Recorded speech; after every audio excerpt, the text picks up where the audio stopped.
Dr. Shama Mohd, let me start with you first. The contention in this RTI that's been released is that the Indira Gandhi government decided to cede control of Katchatheevu back in 1974. It was formalized through the India-Sri Lanka Maritime Agreement.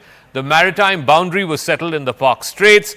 And at that time, the then Prime Minister Indira Gandhi had sent the Secretary of External Affairs Ministry to Chennai to convince Mr. Karunanidhi to buy into this agreement. And the RTI reveals that privately Mr. Karunanidhi told the then Secretary that he is for this deal, although he cannot take a public stand in favor of this deal.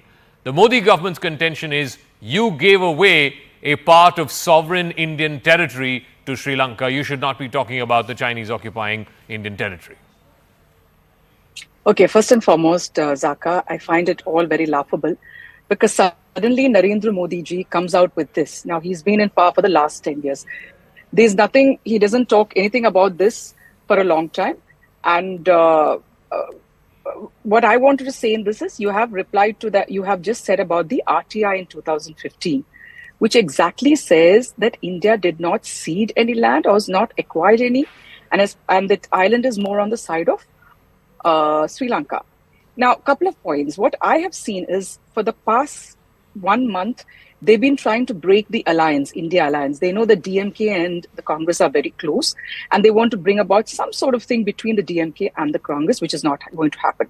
The other thing is they want to divert the attention from the electoral bonds, which is also not going to happen. We will focus on that.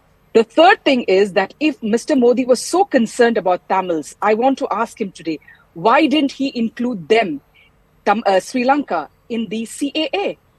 In the CAA, we do not have Sri Lanka.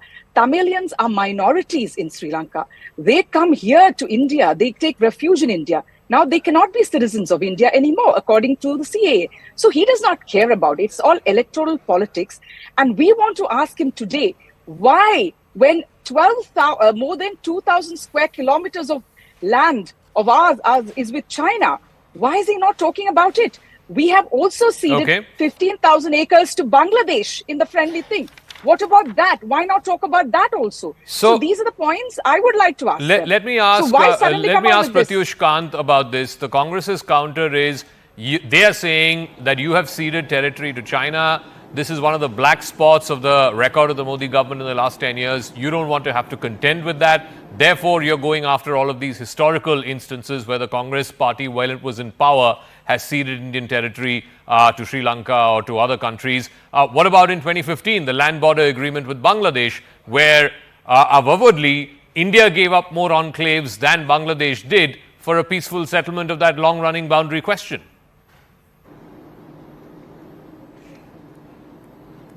See, in this case, you have to realize the history of it. Foreign Minister Jaishankar very categorically today in the morning he did a press conference and clearly said that in 1974, the Congress decided to give away this island. They attached no importance to it, historically or otherwise. But in 1973 October, it happened in July, in 1973 October, the state government of Tamil Nadu also was in talks with them. And it was decided that they did go. Nehru ji very categorically said he has no interest in this island. No interest whatsoever. Let it go. I will not apply myself towards it. Indira Gandhi believed it's just a piece of rock. So, no, but Pratyush Kanth ji, how is that relevant in 2024, 50 years later? Well, let me tell you, 6,184 fishermen has been caught there.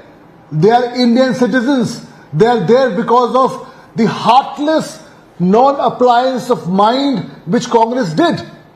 There have been 1,175 fishermen, Indian vessels, which were seized by Sri Lanka. For what? In 1974, in July, when this happened, it was clearly stated that the Congress party gives away this to Sri Lanka. But the fishermen can always go and fish there.